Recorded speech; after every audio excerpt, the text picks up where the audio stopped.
നിങ്ങളീ കാണുന്നത് അങ്കമാലി തുടങ്ങി തൃശ്ശൂർ വരെയുള്ള നാഷണൽ ഹൈവേയുടെ പല ഭാഗങ്ങളിലുള്ള കാഴ്ചകളാണ്.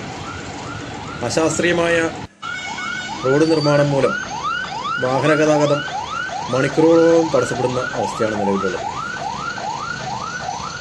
ഫ്ലൈ ഓവറിൻ്റെ വർക്ക് നടക്കുന്നതിനാൽ സർവീസ് റോഡ് വഴിയാണ് ഇപ്പോൾ വാഹനങ്ങൾ കടന്നുപോയിക്കൊണ്ടിരിക്കുന്നത്. വളരെ ഇടുങ്ങിയ ഈ സർവീസ് റോഡ് വഴി ഈ കാണാവുന്ന വാഹനങ്ങൾ മുഴുവൻ കടന്നു പോകുക എന്ന് പറഞ്ഞാൽ ഊഹിക്കാൻ പറ്റുന്ന കാര്യമാണ്. ഈ കാണുന്നത് സൈഡിൽ കാന പണിത് അതിൻ്റെ മുകളിൽ സ്ലാബ് വാർത്തേക്കുന്നതാണ്. അതിൻ്റെ അങ്ങേ സൈഡിൽ മറു സൈഡിൽ കാനയുടെ അപ്പുറവശം വെറും ചെളിമണ്ണ് വാരിയിട്ടാണ് അത് ഫില്ല് ചെയ്തിരിക്കുന്നത്. രാത്രി വന്ന ഒരു വാഹനം തിരക്കുമായി വന്നൊരു ലോറിയാണ് ഇതിൽ വിട്ടുകിടക്കുന്നത്.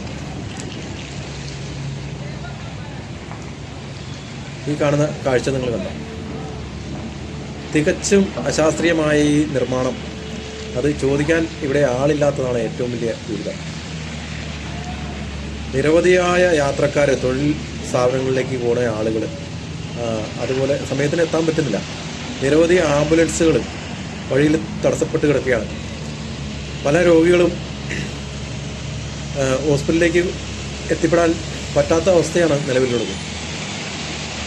എന്നാൽ ടോള് സുഗമമായിട്ട് അതിൻ്റെ ടോള് പിരിവ് കൃത്യമായിട്ട് നടക്കുന്നുണ്ട്. കാന പണിതതിൻ്റെ മറുവശത്ത് എന്തെങ്കിലും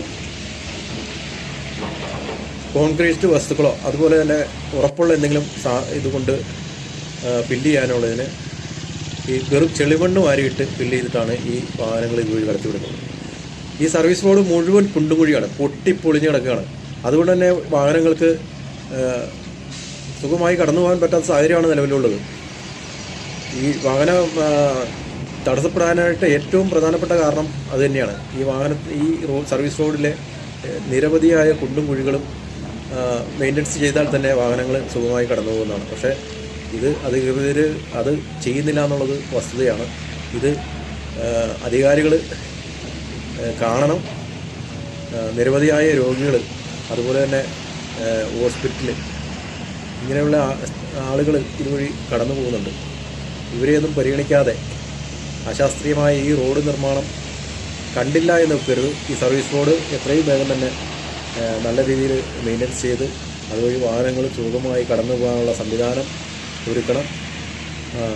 ഇതിന് വേണ്ടപ്പെട്ട ആളുകൾ ഈ കാര്യങ്ങളിൽ ഇടപെടണം. ആരും ഇത് കണ്ടില്ല എന്ന് വെക്കരുത്. ഒരു ആംബുലൻസിനും പോലും കടന്നു പോകാൻ പറ്റാത്ത സാഹചര്യം. ആംബുലൻസൊക്കെ മണിക്കൂറുകളോളം കിടന്നിട്ടാണ് ഹോസ്പിറ്റലിൽ എത്താൻ പറ്റുന്ന സാഹചര്യം ഉണ്ടാകുന്നത്.